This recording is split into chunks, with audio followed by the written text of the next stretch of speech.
first of all, faleminderit, thank you so much, especially Yetan and this entire team for bringing us here, Qendra Multimedia, and also to Flaka, I have to say, and the Goethe Institute who makes it possible, and to Flaka because, I was reminded the situation brings back memories to last year, actually. Spring last year, Flaka approached me to curate her solo exhibition in Tirana at the National Gallery, directed by Ersan Şkoleli, who is also here. I'm very happy to see you, Ersan. And this was kind of like the same situation where Flaka brought me into a situation, an unknown situation in a way, because it's my first time here in Pristina, first time in Kosovo at all, and it was the same situation back then in Tirana. I have never been to Albania, and this is like kind of the same approach or like the same wish coming from Flaka to establish a dialogue between me as a German curator and the scene, the local scene, which she knows so well. And I'm very happy that this is taking place, that I'm here and I can experience a little bit of the scene here in Pristina. I met great artists, like most of which are here, and I'm just seeing you guys, and it was really an amazing day we had yesterday, visiting all of you, either in the studios at the Academy or also in project spaces or somewhere in town. And I have a great impression of Pristina. So I'm very grateful for this experience, and also to step into conversation with Flaka now about her work. And for me it also makes sense to start here, to ask Flaka a little bit, and we will talk about her work in general, I mean certain motives and topics that appear and reappear in her work, I would like to start with the question Hans-Ulrich Obrist would begin every conversation with, in a way. You were born here, you grew up in Pristina, you studied graphic prints here at the university until 2006. But when did you decide to become an artist? When was it clear for you? I mean, there's always like a boring answer, most of the cases, when you start to answer, depending what context you're answering. But very often it's just like, I was thinking, is this too loud? Or tick-tock. So actually, sometimes you think, I never actually spelled it out. I never said it loud, I want to be an artist, I said, I want to study art. And that's a big difference, because when you say you want to study art, it's because you are one of the losers in a high school. You actually never been a good student in a high school, never had a grade, and especially if you think that I was studying medicine. So I'm officially a nurse if I want to apply for that job, which in Germany I'm welcomed, So basically this was the thing. And so when I said to my parents I want to, from that jump, when they hoped for me to study medicine, become a doctor one day, I had to say, I didn't say I want to become an artist. I said I want to study art because I think I can have a diploma of it. So that was always in my kind of life deadlines. I only aimed for one deadline. I didn't think that far, I was like, I can have that diploma and then I see what's next, So basically, it was a shock for my parents, and it took them a while to be behind me on that. And but for my friends was always, they would spell it out. They would say, yeah, sure, you're going to be one day in this direction of discipline, of art, whatever would be like, you know. So it's, in the end of the day, it's very organic, you know. And I remember, I mean, Jakub is one of artists from Pristina, and we are the same street, same neighborhood, and his father was a painter and a teacher in academy. And then my mom and my parents one day, they quoted him and they said, yeah, Recep Ferry always, once he saw your drawing and he said, oh, she's going to mentorship, kommer mamma boken. How do you say this? She can steal my bread and butter.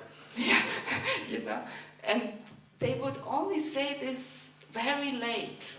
You know, they would not admit this quote in a time when actually I needed that, you know, kind of recognition or something, you know. So I applied in academy, I didn't get in, they would accept 12 people and I was 13 on the list. Wow, yeah. And then I said, okay, I'm going to make a pause, one year. And here, if you do a pause 1 year, it's a disaster. You know, it's just like, why? How? You are a loser. How can you do that, you know? So I was like, no, I'm going to just go on. So then I tried to keep up with my friends, tell them, hey, should we go for macchiato? And da-da-da. And I meet them, and they are in their break of time of having macchiato. And they would have their routine already being submitted in their first year of their university, and I have nothing to say, nothing to share. So it was really hard, and it felt long, but in the end of the day, it's very short, you know. So that was then the situation. I applied again, and then I got to be the first in the list. And that was a moment when my family kind of started to trust that, okay, I can be best on something. It was not like it matters what, it's just something. And that something, it's best, you know. So that's how things started. Yeah, when was that? That was... In maybe 2000, 2002, between this kind of period. And I know yesterday we met many artists whom we did studio visits with, and some of who already exhibiting in Ashen Gallery with this prize of young artist. One guy said he applied 4 times and he didn't get in the academy. Arts, the visual you arts, know? but then... Yeah, so that's why I'm telling this story, because I think it's important in the end of the day to realize that what does it matter really, you know. And what was the time back then? How was the art scene? Like, yeah. This is a tea. I was actually not sure. Warm tea, iced tea, whatever you call it. How would you describe the scene back then, or like also maybe in comparison to now? Who was there in the city? Were there also certain influences or like artists, people who... Yeah, of course, always, depending on your capacity of digesting or understanding whom your role model or what you want to look at, you know, as something, a step you want to... It took me like 2 years maybe of studying and then exit NGO organization as a kind of parallel making education program, exhibition and stuff, where Erzen was part of it, Sokol Bilchiri and so on. And I was invited to be part of those classes. And there I realized I was having a stomach pain when I joined those meetings, because I always thought those are the most smarter, coolest people hanging out there. So how can I handle that situation? You know, my English is not that good, and but still I kind of pushed myself to go there, because I realized if I stay in the academy, in the commodity, what academy already kind of provided me, and I was good, and I was getting good grades, and I was sometimes best in the class, and you know, so that was the situation when I realized it's too easy. It's something, it's wrong with that. So I tried to push myself to the next level where I can feel uncomfortable, where basically I can feel awkward with the situation. And those meetings were really awkward. I remember, you know, just because I felt so uncomfortable with can I handle that situation as an information? And that was helping me to realize that there is more than what is happening in academy, you know. Yeah, apropos, I mean, making yourself uncomfortable or challenging yourself, then you at a certain point in 2008, you decided to leave Pristina and go to Frankfurt to continue your studies at the Städelschule, a very international school in Frankfurt, Germany. How was that for you, like deciding to leave the city you grew up in, and also I mean, certain point I realized I can't just stay here, and I can't think that this education what I got is enough.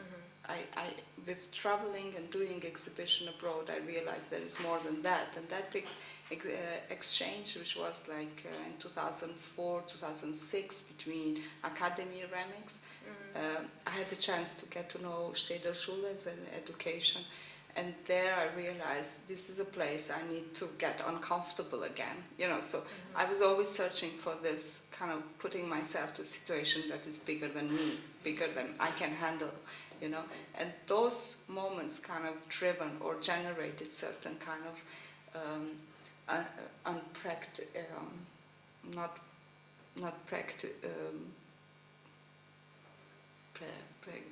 predictability. Yeah, Predictable, but unpredictable. I wanted situation. to say it in another way. Okay. Yeah. Yeah. So I didn't want to predict the future in that sense, you know. But I knew there is a potential, you know. And I applied and I got in, and I really didn't have any scholarship. That's I'm mentioning again because I see that here sitting many young artists and students who would question, you know, the economical, you know, conditions. And if you just don't do it, you can't. Yes. You know. Yes. I got a message. Sorry. Maybe we should switch it off. I got a heart. I just looked at the. Oh, what? A professor.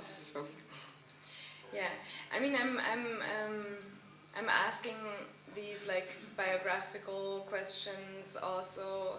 I mean, even though in your work you try to mostly detour around like identity related projections, or you try to find aesthetics and work with materials that encompass a diversity that is not easily, that it cannot lead to hasty projections about your identity, being a female artist, being Kosovo-born, being belonging to a post-internet generation, or whatever that could be.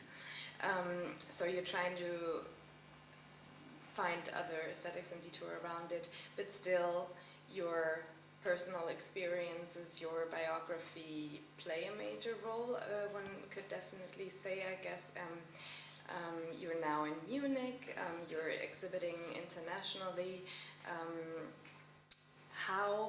What does this movement and circulation, which I think plays a major role, mean to you personally, like your biographical, your experiences of migration, your movement between different countries, arriving somewhere, or maybe not arriving, maybe you don't want to arrive. Do you feel you have arrived in Munich now, or maybe you can expand a little bit? To me, it's like arriving somewhere, it's an alarm. Yes. You know, moment I arrive means I got too comfortable. Things got too easy. You know, and that's already a sign that I need to move on to the next step. You know, or find a next challenge or next city that could be a next stomach pain. You know, so I mean, I don't have all the stomach pains, but it's a metaphor now. So don't take it too serious, too literal.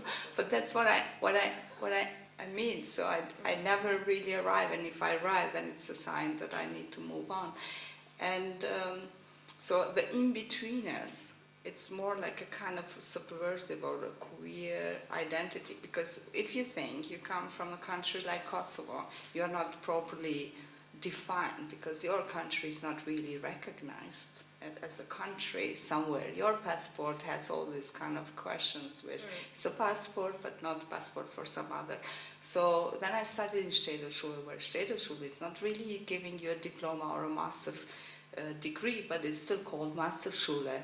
So when I applied for a PhD in practice in Vienna, they were like, this is a joke, you know. So then I had to find my ways to always realize that this undefined statuses was creating certain kind of a desire of belonging to this kind of specificities, and that in between has created a status and an identity for me, and desire of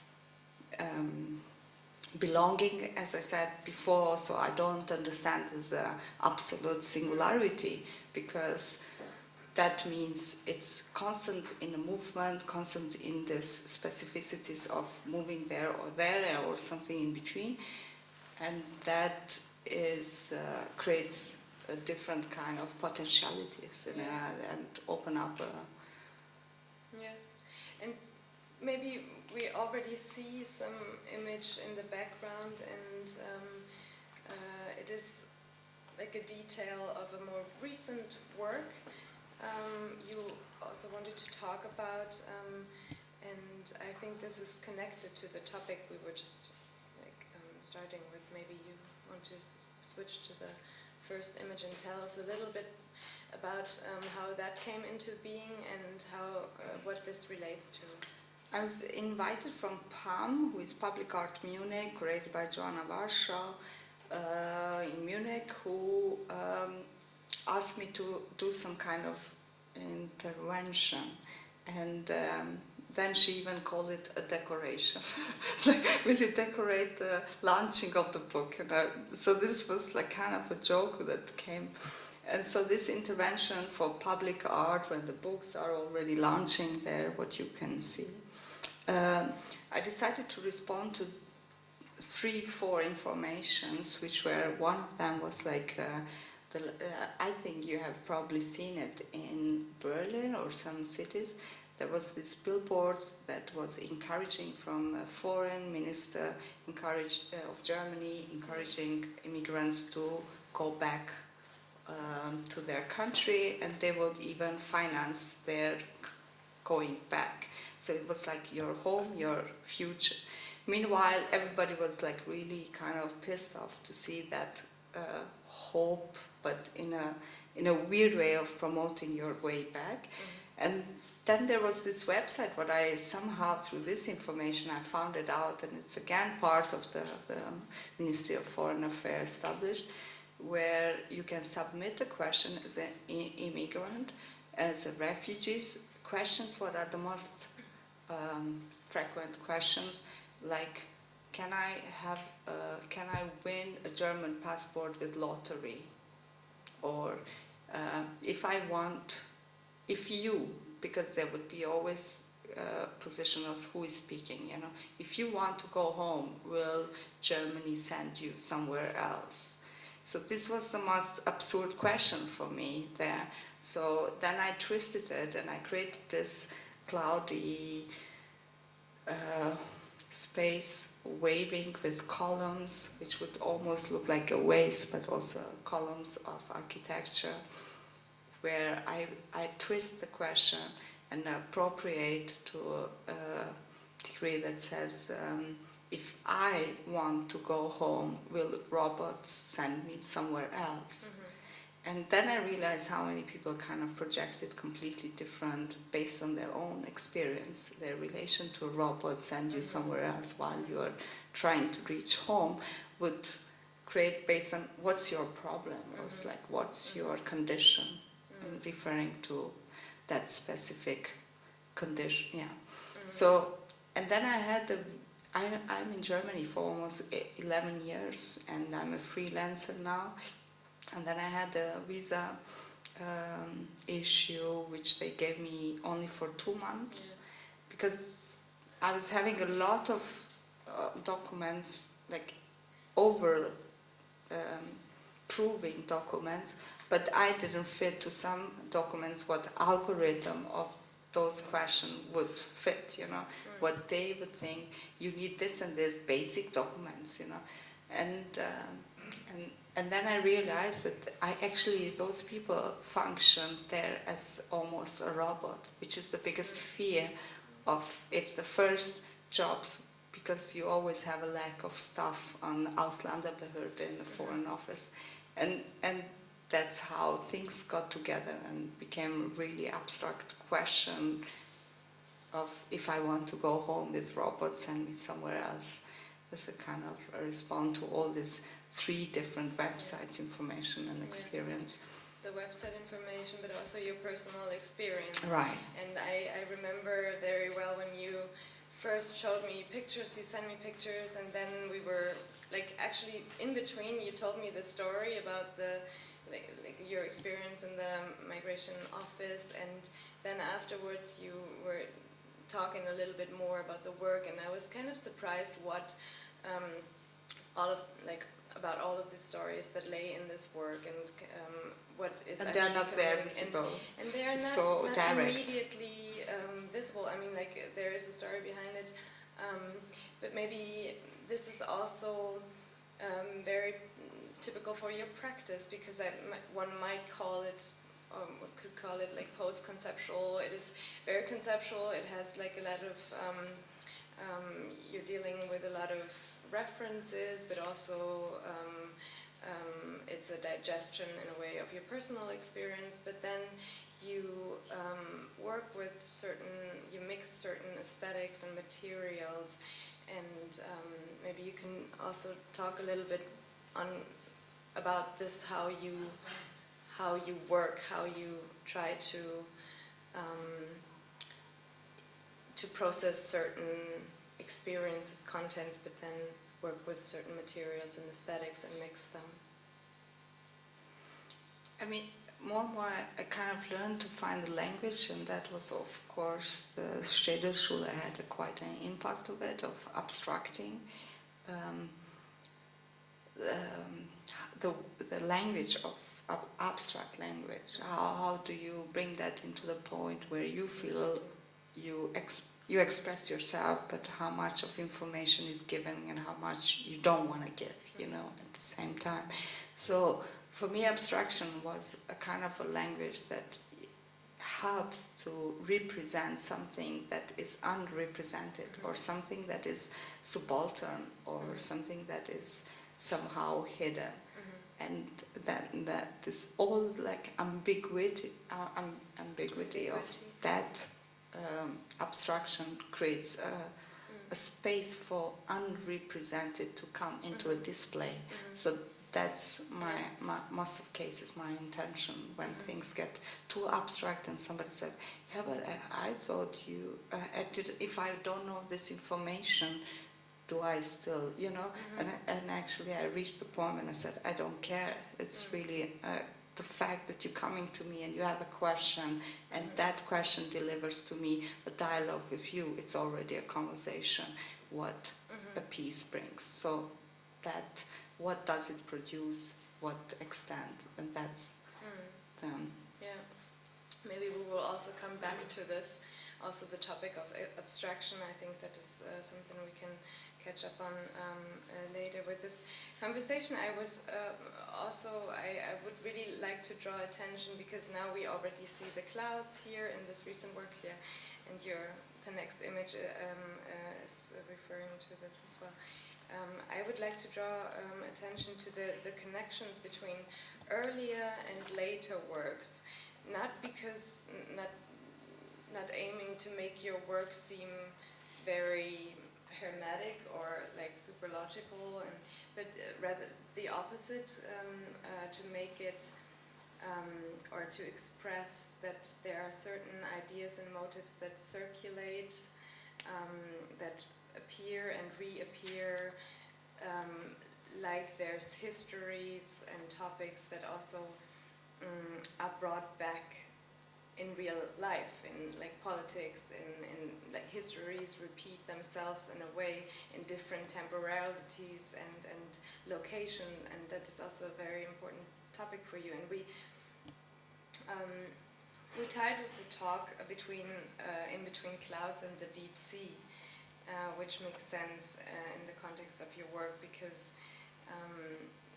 the cloud, the sky, horizons beyond our territorial existence play a major role in your work, and then on the other side, you're currently producing a work for the Museum Ludwig in Cologne, where I work. I didn't introduce me properly, I get myself properly, but I'm working at the Museum Ludwig in Cologne, and we're just working on a group exhibition called Transcorporealities. And for this show, you are just working on a piece about deep sea creatures. So creatures that are existing beyond our systems of knowledge. We can't yet capture them within our systems of knowledge, also without, the people are trying to develop new technologies to discover what is underneath us deep down in the sea. And there's obviously some interest in, that you have in beings that are out of reach, that we can capture, that are intangible, that are elusive. Maybe you can talk a little bit about these interests. Why clouds above us? Why the deep sea creatures? Is it also connected to your interest in maybe also? I see a face. Do you see a face? That's the title of the Clouds, what was produced in 2014 for the show in Mumok in Vienna, and then the exhibition together traveled also in National Gallery in Pristina 2014. I see a face. Do you see a face? It almost sounds like that banal, but in the end there is a twist that it ends with not a question mark but with a full stop.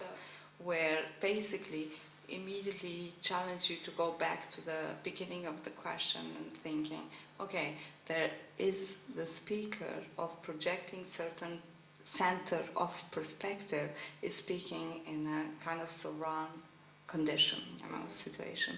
So basically the speaker who asking you to confirm the face you see or the animal you could see in such an abstract, no matter if the person is sitting next to you and you have this urge of sharing this intimate moment of, and then the disappointment comes that the person doesn't see what you see, and that's kind of could also be overall of the trap we human being have, thinking that somebody is exactly having the same point of view what we have, So. And that's where my interest of seeing and the word of seeing and the confirmation of digital media, when you write a message and then somebody sees that you see, and this confirmation creates kind of a power game between the person who, and then you feel like you have to answer and that. So this relation made me think again about also what Glissant in his book speaking about opacity, he says that the slave, the power of the owner, it's kind of manifested in a moment, not when the slave, when he sees the slave working, but when the slave sees the master sees him. So this circulation creates this power relation. When is the moment that power is manifested? How back and forth has to go through, And then came also the work I see that you have seen, that I have seen, Yes. And my approach to deep sea creatures, it's going after Stacy Alaimo, text where she's basically referring to it. Okay, it's a Western project. It's something that all non-Western or poor countries can't participate in this, science of, especially even if it's about the stars or it's about the deep sea. It's something where we can't really participate in the knowledge of producing something globally. So the question is like, how can I approach these creatures which have been eluded or also who refuse representation, can become a part of speculation. How much me as somebody who comes from non-Western country can give myself a right to speculate about the gaze of, it's about the creature which is in deep sea, it's 8 miles maybe down deep, it's in the dark, it could look ugly, yet it's always represented in the science and political, kind of context as a kind of stylized and aestheticized creature, and how abstract is this relation that leads to transcorporeality. What the show in Ludwig is that you are creating, that everything is connected to something, and how far my sympathy or my knowledge has to be for that kind of the other, and how the other is represented. So that's more or less my approach. It's not that much about environment, because that would be really fake if I tried to say, oh, suddenly I'm very curious about that topic because it's cool and it's in and it's, it should kind of preoccupy all of us. No, it's really about this gazing, this the other, which we want to explore, and how far we alienate that kind of subject that is unthinkable distance, yet it's a zone of concern. Yes. Yeah, and it's a little, it has two sides, no? This fascination, this human fascinations for deep sea creatures. On the one hand, like to discover them will bring to light that there are other spheres, and we will, at a certain point, certain spheres will show us that the limits of our supposed agency, or human centrism or essentialism, and show us what we do to the seas and also to humanity by then we are with the environment thing again, but still it is connected. What we're doing to the oceans, what we're doing through our pollution, through producing plastic. But then on the other hand, to discover these deep sea creatures is always, can have a little neo-colonial approach or gesture to discover something that is unknown, that is kind of exoticized, or threatening, or that is othered in a way. So it is both, and it's really a lot about this question: who is looking at who, and at whom, and who has the power to look at who, exactly, more than the other way around. And what is who's speaking and who's projecting a certain image on what. And this is the same situation with the clouds. In a way, you're drawing children, as if you would do children's drawing. It's in the clouds. It's a lot about this question. Okay, you see this and that in this certain image, but what about what would others see, and who is claiming a certain the right, exactly, the right to define something, and this is again leads back to Glissant, who you just mentioned, who claimed this right to be opaque, to not let, for example, a cultural origin be totally transparent in a work. If you allow me, I would make a jump, just because of what you said already. I would go to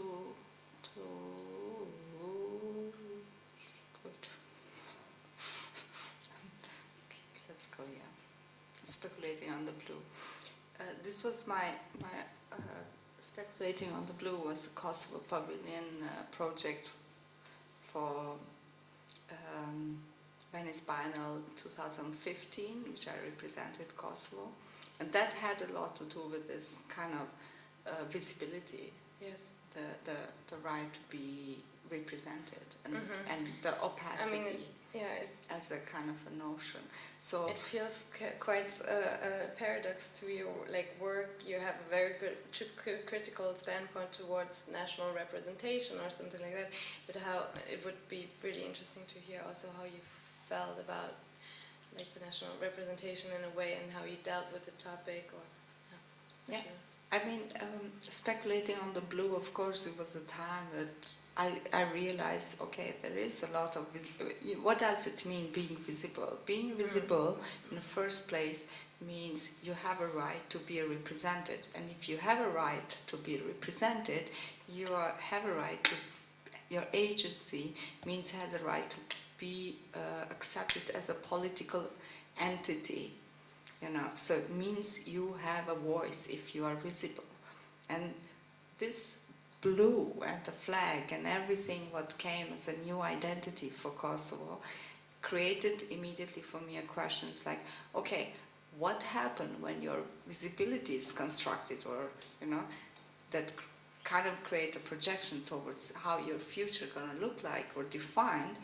What happened when that visibility threatened the commodity of the neighbor, that first would be Serbian as a country, and other, other kind of agencies which are having interaction or kind of control towards your visibility.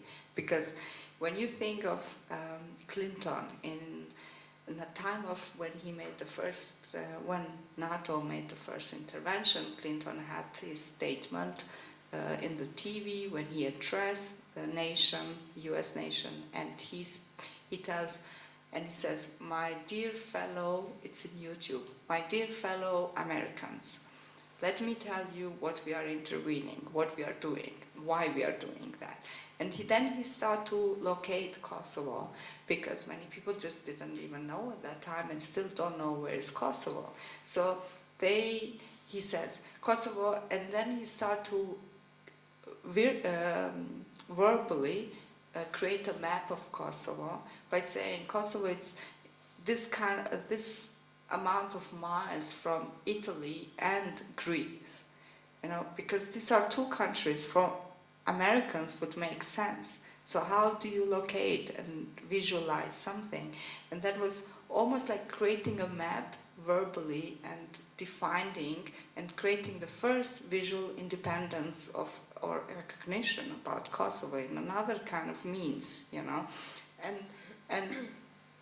And then I met a friend, 2017, curator from Naples, 16, and he said, oh, I remember this map Clinton was drawing. And I said, no, he didn't. And he was like, yes, he did draw a map, where is Kosovo? And I was like, no. And then we went to YouTube, found the video, and we saw that he never really visualized that by hand or something, or map, he just said it by words. But that created a visual image. So how can you create the image out of a picture you don't have?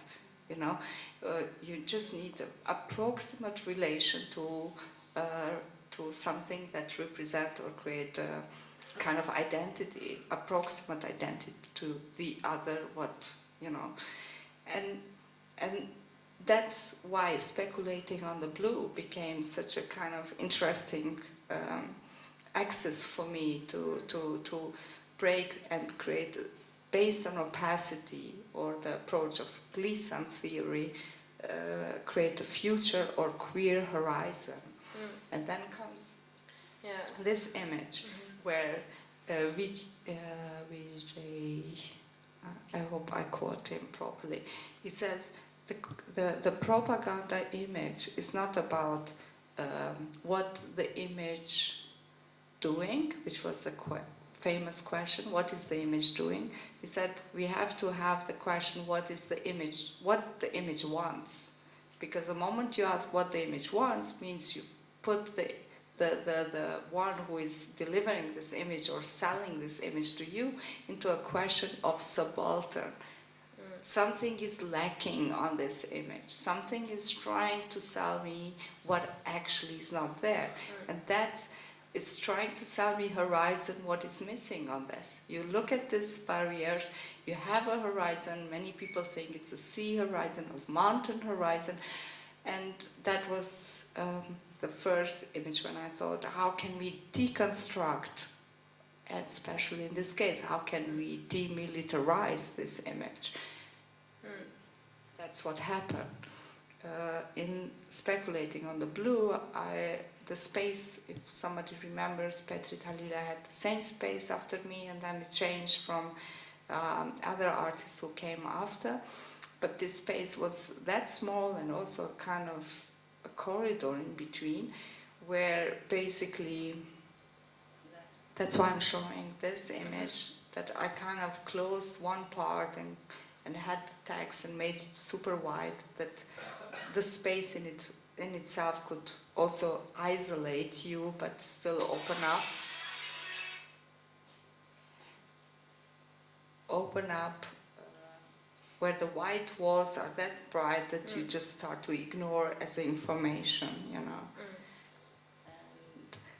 And then you go here again and you think, what's the blue happen? You know, the barriers have the skeleton, and the skeleton of the metal is what holds the barrier as a strong, solid object. So what if this strips down, becomes a sand? What do you have? You have the skeleton of the object. And how the skeleton upside down creates another kind of unsecure or ambiguous condition, you know. And then speculating on the blue was also a lot about creating a horizon that you potentially might experience. You didn't know how many times per day, it was only twice, but it was not announced, that light will change, that some sunset or sunrise will happen, and colors start to change on the light, and the blue sand immediately changed the color. So the blue sand would look green, and then suddenly become almost red, and then totally black, to the degree that it's almost, you don't have a ground and you don't have any more walls. So the whole sculpture is to that degree deconstructed aesthetically, that there is no, everything is floating, there is no limits. And that was a lot about what I tried to kind of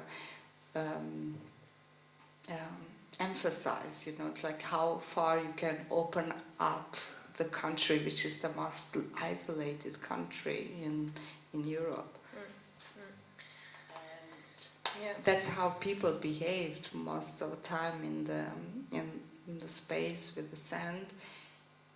And the sand was taken away by shoes, by accident, or by, I mean, not accident for me, but for the viewers, were actually leading to dematerialization or deterritorialization of the national state. And I got a lot of messages from people who said, oh, I arrived in Ljubljana or somewhere and I still had the sand in my feet. Yeah, so they're carrying it everywhere. So it didn't really open up, that it carried a lot around Giardini, Arsenale and all other national pavilions, but yet it just really literally carried to another country, you know, flight with the person. And that was for me a kind of this, how subtle you can deterritorialize your very limited, small territory of your country, which is by every kind of political means is very isolated. Yeah, maybe, I mean, you were mentioning a lot of topics or motives, like here we saw already the barriers or fences that also correspond to the shape of the concrete barriers that surrounded UN and NATO buildings here in Pristina. Maybe you go back in the and show us photos of the 2014 works untitled. Yeah, this is also, I mean, like talking about horizons and transparency and opacity. We are here with this work just hanging around, and this is all kind of connected, no? I mean, in creating detours within the space. This, for example, hung in Tirana in the National Gallery right at the front of the exhibition, so everybody who wanted to enter the show would have, would have pass around it, and like detour around it, and also kind of question the the horizons and perspectives in a way, and then the visitors would reach the barriers. Yes. Just go to the title, because somehow the barriers and all those detours, maybe somehow they are already kind of discussed already in a pavilion, which is all about the militarization Of the object. Of the object and the opacity of it, of creating a kind of opaque relation. And the title just hanging around, it's very often for me titles become a kind of relativization or voluntary relativization of an object, where the object depends on the title, you know, and what does it become to. So use of language is of course very important. I mean, you have a very unique way of playing with words. You're playing with the structure of sentences. Sometimes it's really unconventional, like as you just mentioned, a full stop instead of a question mark, even though it's a question. You're having titles like "Its urgency got lost in reverse while being in constant delay." I'm so proud that I'm like now, I don't have to read it. I miss you till I don't miss you anymore. And then, how about that? Yes, I love this title actually. I mean, talking with Flaka about love and relationships and communication I don't know and what all that these means. kind of things. I mean, this Never heard of love. could lead to like another space, but I mean, actually these titles it's like poetry. Reading your titles one after another, you can find so many different entry points. I miss you until I don't miss you anymore. Last time I googled you, you look different. It's a lot about communication systems. You're analyzing our capitalization of love in social media and the digital realms. I mean, like, maybe. I mean, when I did the I miss you until I don't miss you anymore, first was exhibited in Station Center for Contemporary Art, and the version of it I kind of reworked for MUMOC exhibition. When I got a little bit more money, that happened. you have a chance to rework on the work, you know. That's normal. But then I miss you till I don't miss you anymore. It's a work that deals with the love in a time of exchange through emails, which was I've been traveling since maybe 2010 a lot, and then before going to Stedel, and I had a lot of distance relationship where I realized, okay, what does that make, you know? And more and more I realized that other people have the same kind of experience. So I thought this I miss you till I don't miss you anymore. It's not about that really the relationship can just break out of, you know, a reason, but the reason could just be a distance, and it would be enough a reason, you know. So and then my other challenge on this thinking about this work was about like how can you make an artwork and a visual fine arts discipline without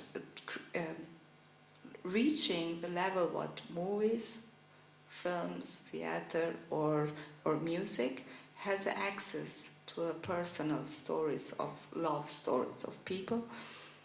In a level when we hear a song or watch a movie, and everybody, for example, everybody loved the movie, what was like the last, oh my God, should remember this. What do you? The movie. Ah, okay, it will come later. A comedy or? No, love, of No, course. love. Talking about love, comedy. Yeah, well, it's comedy. Leonie, shall I replace you? The gay story. No. The, Call Me by Call Your Me Name. by Your Name, right? Call Me by Your That's yeah. And everybody loved that movie because no matter what, everybody had certain kind of relation, certain point of their life, having a crush in the summertime by visiting their family, cousins, or traveling for holiday somewhere. So then you realize that it's not about that how good is the movie, it's about how far we can relate personally to certain kind of story that is like immediated or delivered to us. And then I was thinking, visual art is really hard to do that. What songs and movies do in visual art, you are always a level of abstraction that it's hard to reach the person to a degree that comes to see a work and can cry or say, oh, I really feel myself on this, you know. And that would happen. This was my main challenge. How can we do still and not fall in the trap of doing something very kitschy? And so I Miss You Till I Don't Miss You Anymore, when it was shown in National Gallery in Pristina and in Leipzig Museum, Galerie für zeitgenössische Kunst, and then Mumok and many other places. People always told me, went there and looked at and read the whole text for hours and cried, and I was like, wow, you know, it's like that's still possible, you know. So I was questioning the relationships, split it in 3 different stages, from beginning to middle to the end, and how that ends. So basically the video is about it. But the title already says a lot, and that's true. Did you show how it... Yeah. This was also the title of the exhibition in National Gallery in Pristina. It's hard maybe to read. What last time I googled you looked different. And then we can come to it's emergency. It's urgency. It's urgency got lost in the verse while being constant delay, which is what the titles for me are very important. That they, at a certain point, they play certain kind of performativity. That there is time. It's urgency. Urgency already plays time. It's got lost in delay. Delay is already again plays time and reverse, and so constant. Yeah, constant again There's plays time. So while as well. Yeah. So how this sentence produce certain kind of temporality in itself, and how much error is happening at the end of the sentence once you go till the end. Yeah, and this robot, I mean, it's a series. You started with this green one, which we see here. It has something like very futuristic, but then also this robot, as you will see it actually on the next picture. The robot on the other side of the wall has wings. Maybe you all, or you may have seen that.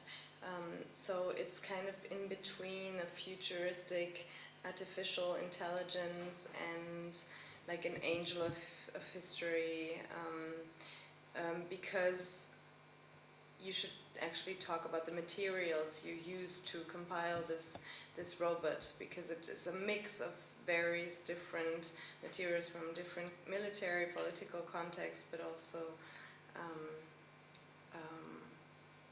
maybe it's 2 images. We're really sorry we couldn't put all the credits of all the images because we decided to have more images. And the first above image is in National Gallery in Tirana, the last show last year, and the other is from Kunsthaus Hamburg in Hamburg. Just to give a little bit of credits to where the images are coming from. And it's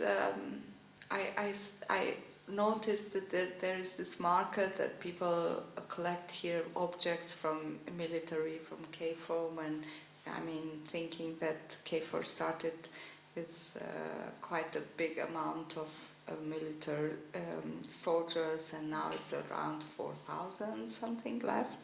And of course they had to also obviously close all the camps. And what do they do with all those objects which are from very domestic to military, means and use. So the locals collect and then they sell it, and so I found out about this and I went there, and of course you don't even realize that those objects were used. So the question about the hauntology from not Avital Rona,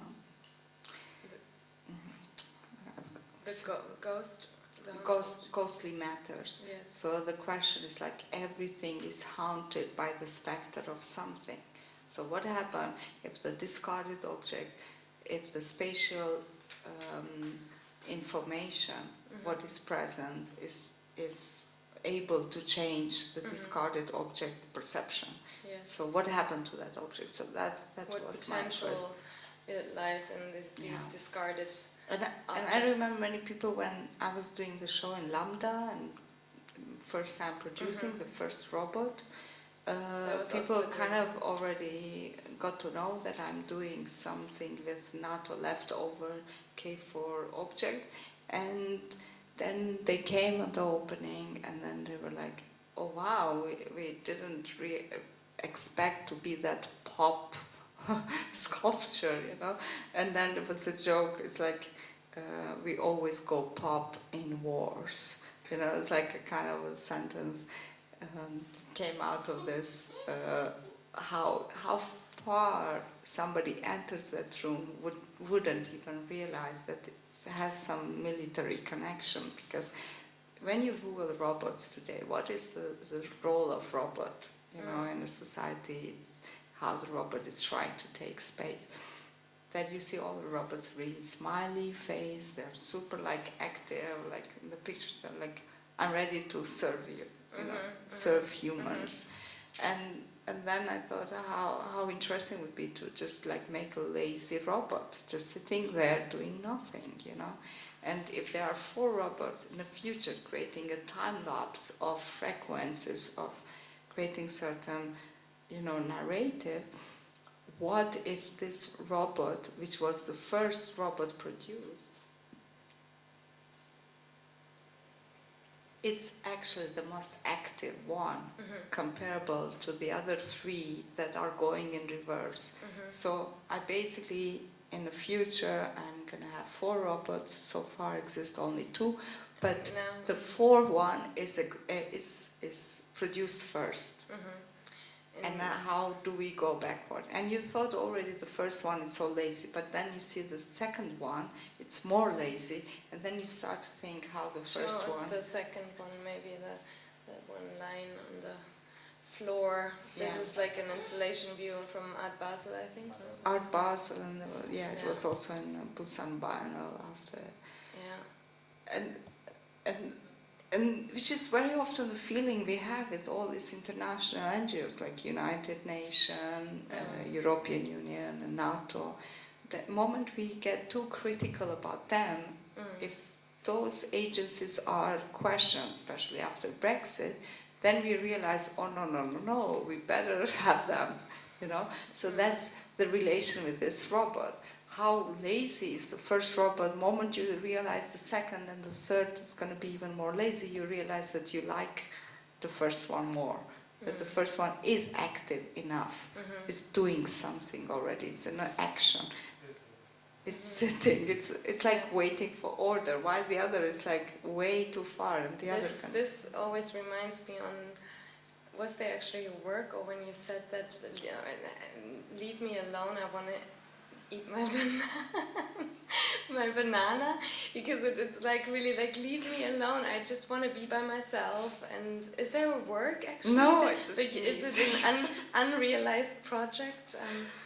I usually use this sentence when I want to say somebody don't bother me. I say leave me alone. I'm eating my banana, because banana is like kind of this metaphor that you never have a banana in any cocktail official evenings that somebody's opening banana and it's eating. You know, it's just like this moment you eat banana always on your own or yourself, yes. Or you know, with somebody you trust in the room. So. And also the banana has the urgency of being eaten, because if you don't eat it in particular moment, it just can, in few hours, you know, be too late for it. It's like with avocado. Like there is certain point of urgency of eating avocado. If you don't eat it just few minutes too late, you're late. And that's actually where the ghosts and the angels, how late they can be, you know, what's urgency they recall. So, and now coming up, you've been nominated for the Preis der Nationalgalerie, so there for the first time you will show 3 robots all together. No, 2. The second and the third, the first one is not available. Ah, okay. And the 4th is in the making. Yeah. But it's really like, as you just said, is it one character that is in development, or is it several characters? That question can't really be answered. It's again a question from which perspective you are looking at them, and again it kind of leads from how the optimist point of view is shifting. Yeah. You know, and that's what on a time situation this robot's trying to play with. But you're already leading me towards the next question.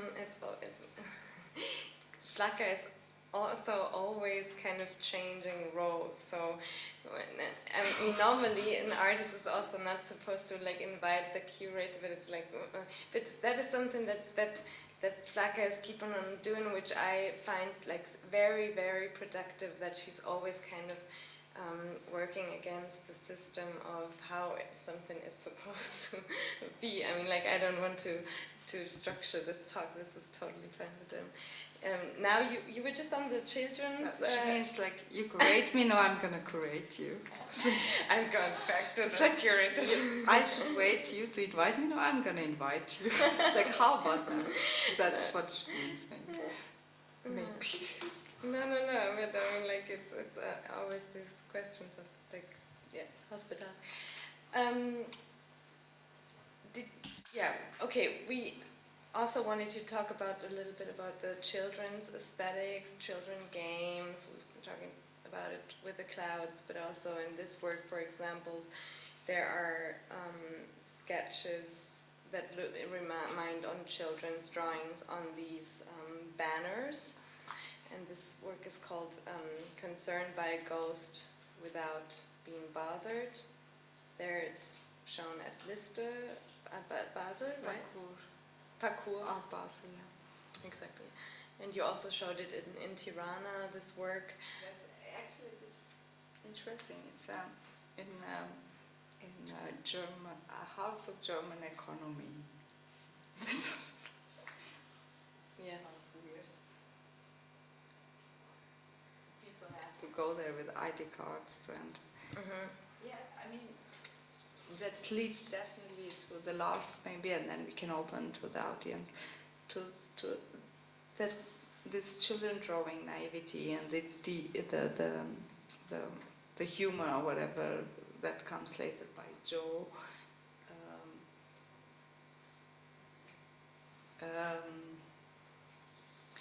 Is part of the strategy of detour, because what is about the detour, it's tactical, it maneuvers over the obstacle rather than confronting it, so it plays tricks and finds its way of surviving, you know, so it does compromises I would never do, and creates a language or a question, what would white men do? Yes. And then it's like, okay, then I'm going to do exactly what would white man or privileged kind of person or status would react to.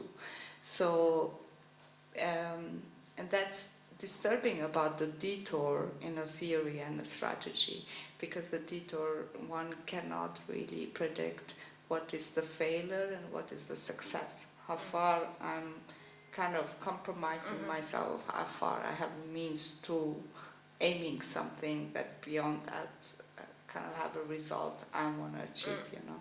So, and that's where Is It You, Joe series came in 2015 after, as a kind of request, creating a mobility for me, creating a joker, creating a robot, creating an angel, or creating an extra hand or something what I can't handle because the system is like quite demanding and it's sometimes you just don't want to be part of it. You just want to give up, and many artists really give up.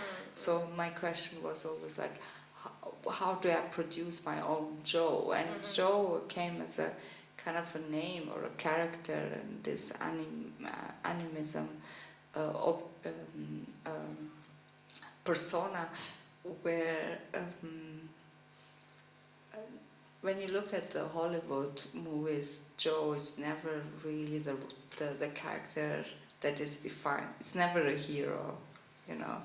Even though if could play the heroes you never needed or execute orders you never asked for, could have all these contradictions like a character you can't define, and at the same time it's genderless. So if the Joe is the queer playing a he because it just want to maneuver to the system and going faster and what the system pleases, you know, and maybe you're so far in, and maybe you show first, like talking about the Is It You, Joe series, you maybe show a couple of images so that everybody is aware.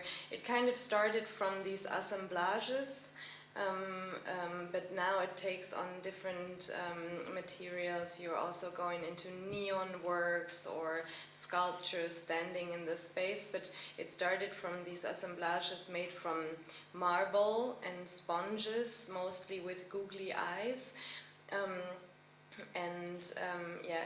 They're all called Is It You, Joe, and you were just... And that has some certain subtitles or something that identify the Is It You, Joe, as a kind of ongoing play of me questioning if this is Joe I'm all my life is looking for. Is it your alter ego? And the materials are also like, I got really interested in this work, and it's like the funniest work actually. It's also a work that has been exhibited a lot here. For example, this is It You, Joe Vomit. They all have undertitles. Vomit, no? Fed up of blue. Yeah, and can you go back to this vomit maybe? Because the materials are kind of interesting with the sponge. If you connect, the width of the work is kind of lies in the materials. The sponge in comparison to the marble seems like very porous and accessible and adjustable to different situations, and you can wring it out.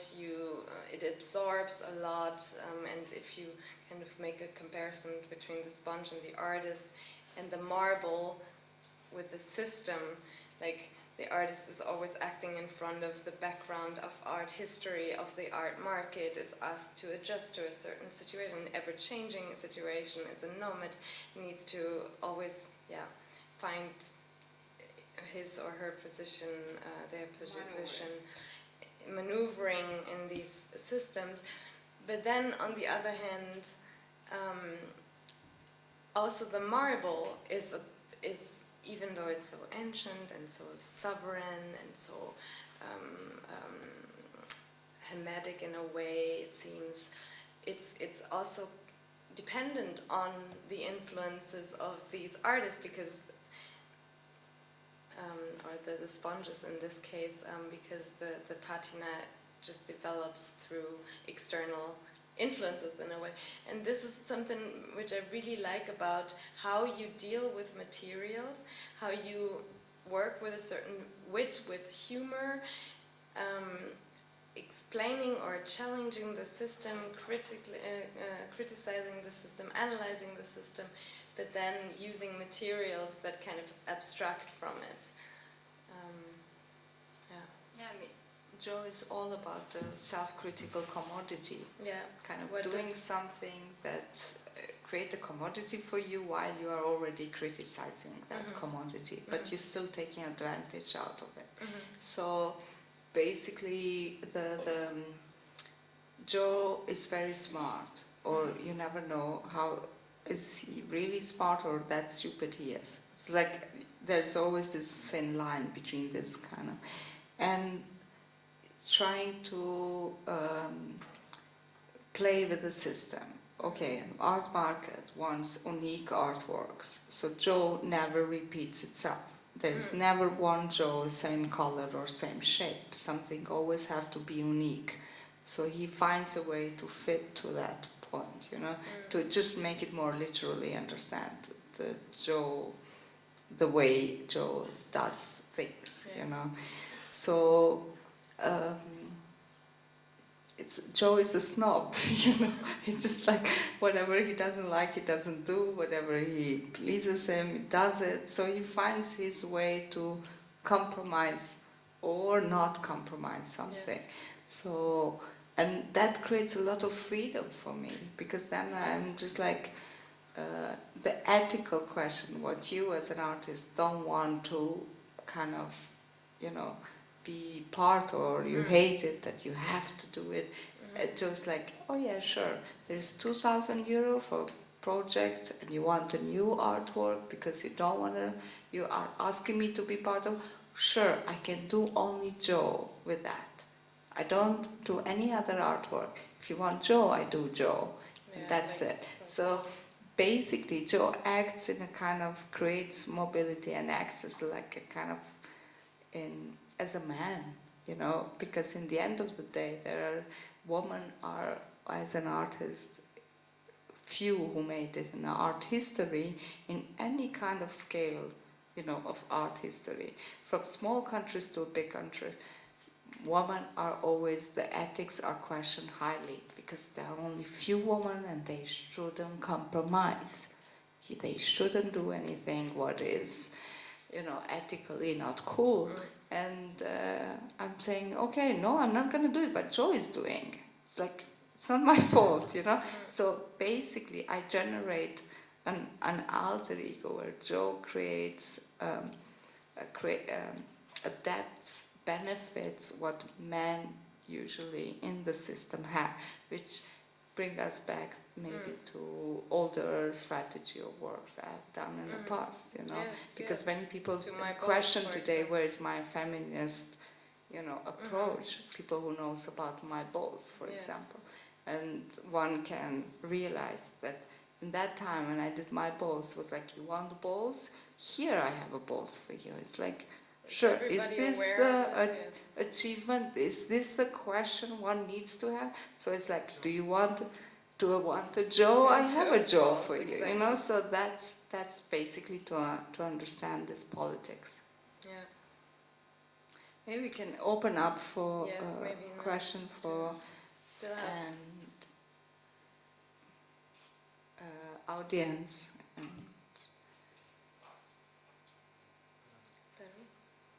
Since we are at Joe's, it just do ask, because I think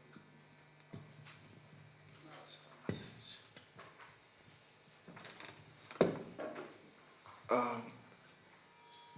You created this persona, you said, with Joe, and I think more and more, like what we see as representation or in social media or anywhere, it's like people or artists creating personas or images or identities that they want to shape or not, like, as you said, like blame them for what is going on somehow.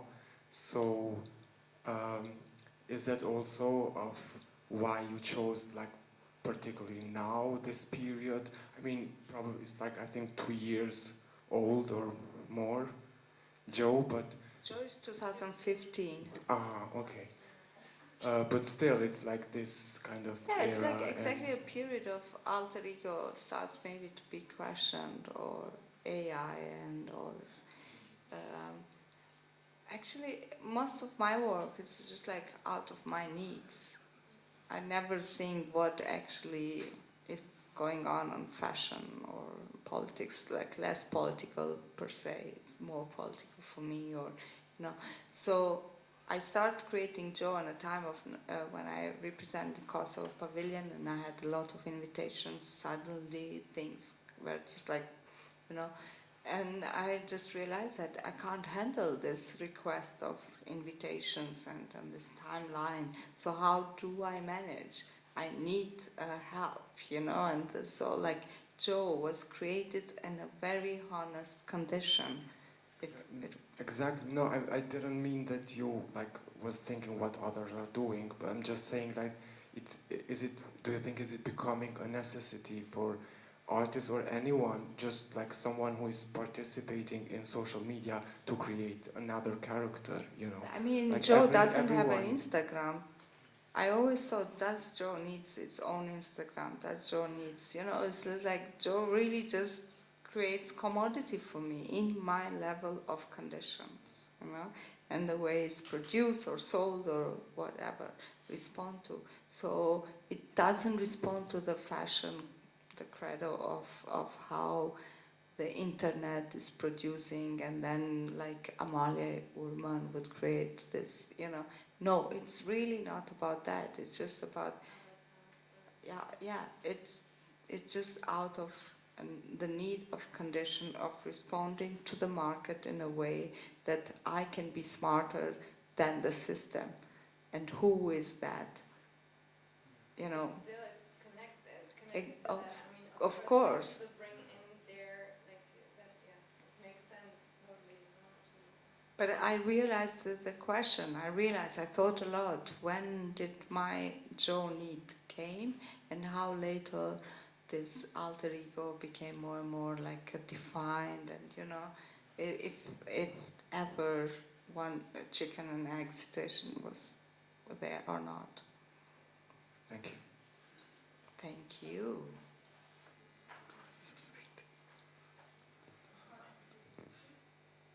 There was another one, no?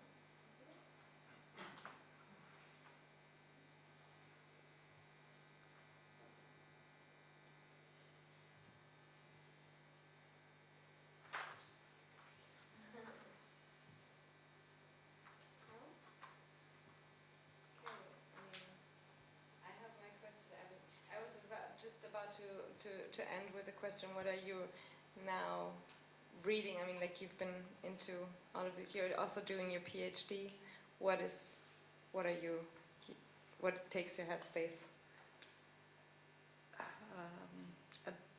At the moment I have to read, I have to finish actually the book of Hypnorotomahia Polyphily, which has to do with the stage I'm doing for Theater in Bregenz and Kunsthaus, commissioned by them for 2020. And then it's of course Transcorporeality, which has to Willem Floss about deep sea creatures, the octopus, the vampire, Infernalis, and then most of the time the reading really evolves around the current projects, and I go back, and then it's a lot about when I have to relax on the train or airplane. It's the lunch poem from Franco O'Hara, or Ethel Adnan poems. So I start to appreciate a lot the poems recently, because many people said, like, who reads the poems? Like, who reads really? But I realized the poems, it's like listening a song. You can just go back and read the same poem again and again based on your mood, and it just produces another kind of level of each time based on your mood and the level of capacity of taking produces another thought. It's like reading a new poem again. So those are more or less the books. I leave a lot of books in the half because suddenly a new project comes in, and I'm like part of trying to connect the theory and thoughts together with the aesthetics. Yeah, well, I mean, talking about poems in relation to your work, I think it's a good way to end this conversation. But maybe we promote only the upcoming shows, no? That is Hamburger Bahnhof. Flaka will be part of the 4 nominees. Is one of the 4 nominees for the Preis der Nationalgalerie, opening in August. September 20th, opening of the Transcorporealities exhibition at the Ludwig. What else? Yes. What else? No, maybe just say when your next show, just the dates. I'm working on this big sculpture for the city of Oh, Munich, yes. which is a permanent public sculpture. That is Munich. There has been a if Flaka gets over the discussion that has been going on about this. Fainting so far. It's like manufactured for purpose of fainting after screaming in the park. And it's made from marble, and yes. So basically I'm working on a few different big projects at the moment, and one of them is Transcorporeality with Ludwig Museum with you, and Hamburger Bahnhof Museum with Preis der Nationalgalerie, and then those other opera and stuff like that. Great. Then, thank you for listening. And Thanks. thank you.